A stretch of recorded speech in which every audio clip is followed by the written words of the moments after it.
আমার উপরে ভরসা থাকলে দোষীরা শাস্তি পাবেন। দোষীরা কেউ আমার শত্রু বা বন্ধু নন। আপনারা যাদের বন্ধু ভাবছেন আমি তাদের চিনি না। আমাদের সঙ্গে কোনো সম্পর্ক নেই। আরজি করের ঘটনা প্রসঙ্গে এবার মুখ খুললেন মমতা বন্দ্যোপাধ্যায়। এতদিন বিরোধীরা যে সমস্ত সরকার বিরোধী মন্তব্য করে আসছিল তারপর এবার তার জবাব দিলেন তিনি। মুখ্যমন্ত্রী বলছেন যে যারা দোষী তারা কেউ আমার শত্রু বা বন্ধু নন। তাহলে তিনি এটাই কি বোঝাতে চাইলেন যে যারা যারা এই ঘটনার সঙ্গে জড়িত তারা কেউ ছাড় পাবেন না? নবান্নে বৈঠক ভেস্তে গিয়েছে বারবার। এবার শটান জুনিয়র ডাক্তারদের ধর্ণা মঞ্চে পৌঁছে গেলেন মুখ্যমন্ত্রী মমতা বন্দ্যোপাধ্যায়। জুনিয়র ডাক্তারদের কাজে ফিরতে আহ্বান জানানোর পাশাপাশি এদিন সমস্ত মেডিকেল কলেজ এবং সুপার স্পেশালিটি হাসপাতালগুলির রোগী কল্যাণ সমিতি ভেঙে দেওয়ার ঘোষণা করেন তিনি। নতুন করে কমিটি করার কথাও জানিয়েছেন। ধর্ণা মঞ্চে দাঁড়িয়ে এদিন মমতা বন্দ্যোপাধ্যায় বলছেন যে আপনাদেরকে অনুরোধ করব কাজে ফিরে যান। আপনারা তো আমাদের ঘরের ভাই বোন। আপনাদের প্রতি আমি কোনো অবিচার করব না। হাসপাতালের উন্নতি, পরিকাঠামো সব কাজ আমি শুরু করে দিয়েছি এবং করব। সব হাসপাতালের রোগী কল্যাণ সমিতি, রাজ্যের সব মেডিকেল কলেজ, মাল্টি সুপার হাসপাতালে যত রোগী কল্যাণ সমিতি আছে তাতে অধ্যক্ষদের চেয়ারম্যান করব। জুনিয়র ডাক্তাররাও সদস্য হবেন, সিনিয়র ডাক্তাররাও থাকবেন, নার্সরা থাকবেন, একজন করে জনপ্রতিনিধি এবং পুলিশ থাকবেন বলে সিদ্ধান্ত নিয়েছি। আরজি কর মেডিকেলের রোগী কল্যাণ সমিতিও ভেঙে দিলাম, বাকি সব মেডিকেল কলেজেরও ভেঙে দিলাম, নতুন করে তৈরি করব। আমার উপরে ভরসা থাকলে দোষীরা শাস্তি পাবে। দোষীরা কেউ আমার বন্ধু বা আমার শত্রু নয়। আপনারা যাদের বন্ধু ভাবছেন আমি তাদের চিনিও না। আমাদের সঙ্গে কোনো সম্পর্ক নেই। নির্দিষ্ট প্রক্রিয়ার মধ্যে দিয়ে আসেন তারা, চূড়ান্ত হয়ে আসে আমার কাছে। মাত্র 1 মাস যারা এসেছে তাদের কেউ যদি দুর্নীতির সঙ্গে যুক্ত থাকে সাধ্যমতো ব্যবস্থা নেওয়ার চেষ্টা করব।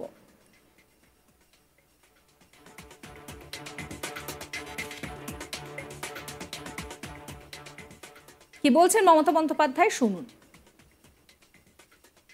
আপনারা প্লিজ দয়া করে, আপনারা আমাদেরই ঘরের ভাই বোন, আপনারা কাজে যোগদান করুন এবং আমি বলতে পারি আপনাদের প্রতি আমি কোনো অবিচার করব না। আমি একটা কথা বলে যাই, হাসপাতালের ডেভেলপমেন্ট, ইনফ্রাস্ট্রাকচার সব কাজ আমরা শুরু করে দিয়েছি এবং করব।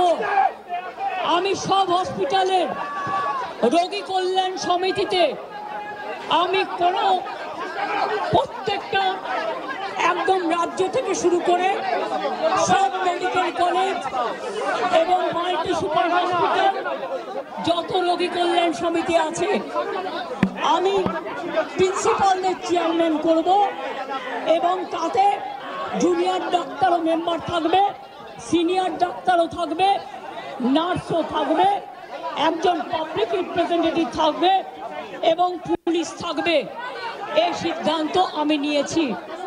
আপনাদের আরজি কর মেডিকেল কলেজেরও আমি রোগী কল্যাণ সমিতি ভেঙে দিলাম এবং সব মেডিকেল কলেজের আমি রোগী কল্যাণ সমিতি ভেঙে দিলাম।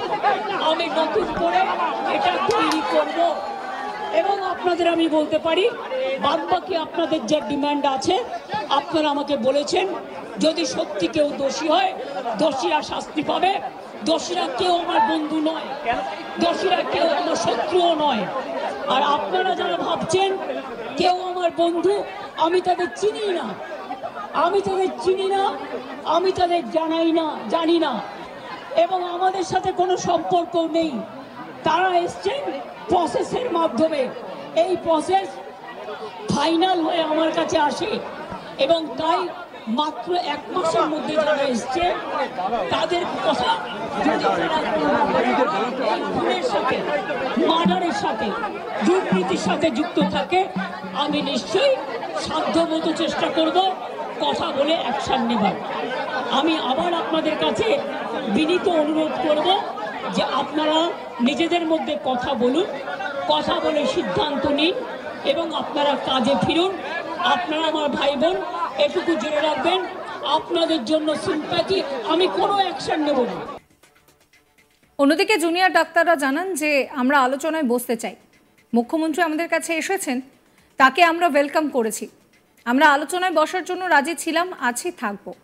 আমরাও চাই এই সমস্যার একটা সুস্থ সমাধান হোক। আমরা এটাকে সদর্থক ভূমিকা হিসেবে দেখছি, কিন্তু আমরা আমাদের যে বিচারের দাবিতে 5 দফা দাবি জানিয়েছি তা নিয়ে কোনো সমঝোতা করব না। কিন্তু মুখ্যমন্ত্রী যে এসেছেন তাতে সাধুবাদ জানাচ্ছি। আমরা এক্ষুনি আলোচনার জন্য দাবি জানাচ্ছি। আমরা চাই উনি আমাদের 5টা দাবি মেনে নিন।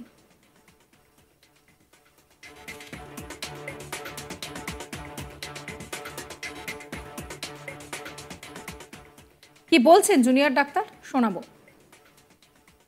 আমরা আলোচনায় বসতে চাই। ম্যাডাম আমাদের কাছে এসেছেন, আপনি আমাদের কাছে আছেন, নিজেরা আলোচনা করছি, আমরা নিজেরা আলোচনা করব, আমরা বসবো, তারপরে আমরা আপনাদেরকে নিশ্চিতভাবেই জানাবো। আমরা আলোচনায় সবসময় রাজি ছিলাম, আছি এবং থাকবো, কারণ আমরাও চাই এই সমস্যার একটা সুস্থ সমাধান হোক। আমরা যাতে দ্রুত কাজে ফিরতে পারি। আমরা আজকে এটা সদর্থক ভূমিকা হিসেবে দেখছি, আমরা ওয়েলকাম জানাচ্ছি, কিন্তু আমরা আমাদের ন্যায় বিচারের যে 5 দফা দাবি, সেই দাবিতে কিন্তু কোনো সমঝোতা আমরা করব না। মমতা বন্দ্যোপাধ্যায় পরিষ্কার বলছেন যে আমার উপরে ভরসা থাকলে দোষীরা শাস্তি পাবেন। দোষীরা কেউ আমার বন্ধু শত্রু কেউ নন। আপনারা যাদের বন্ধু ভাবছেন আমি তাদের চিনি না, আমাদের সঙ্গে কোনো সম্পর্ক নেই। আরজিকরের ঘটনা নিয়ে এবার মুখ খুললেন মমতা বন্দ্যোপাধ্যায়। এতদিন বিরোধীরা যে সমস্ত সরকার বিরোধী মন্তব্য করে আসছিল তার এবার একেবারে যোগ্য জবাব দিলেন মুখ্যমন্ত্রী। তিনি বলছেন যে যারা দোষী তারা কেউ আমার বন্ধু বা কেউ শত্রু নয়।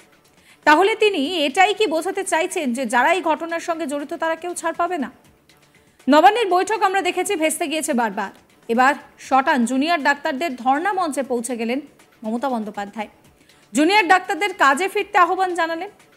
পাশাপাশি তিনি বলছেন যে যথাযথ ব্যবস্থা নেওয়া হবে। শোনাবো মমতা বন্দ্যোপাধ্যায়ের কথা আরো একবার। আপনারা প্লিজ দয়া করে, আপনারা আমাদেরই ঘরের ভাই বোন, আপনারা কাজে যোগদান করুন এবং আমি বলতে পারি আপনাদের প্রতি আমি কোনো অবিচার করব না। আমি একটা কথা বলে যাই, হাসপাতালের ডেভেলপমেন্ট, ইনফ্রাস্ট্রাকচার সব কাজ আমরা শুরু করে দিয়েছি এবং করব। আমি সব হসপিটালের রোগী কল্যাণ সমিতিতে আমি কোনো প্রত্যেকটা একদম রাজ্য থেকে শুরু করে সাবস্ক্রাইব করবেন আজ তাক বাংলার ইউটিউব চ্যানেলকে, ফলো করবেন হোয়াটসঅ্যাপ চ্যানেলও।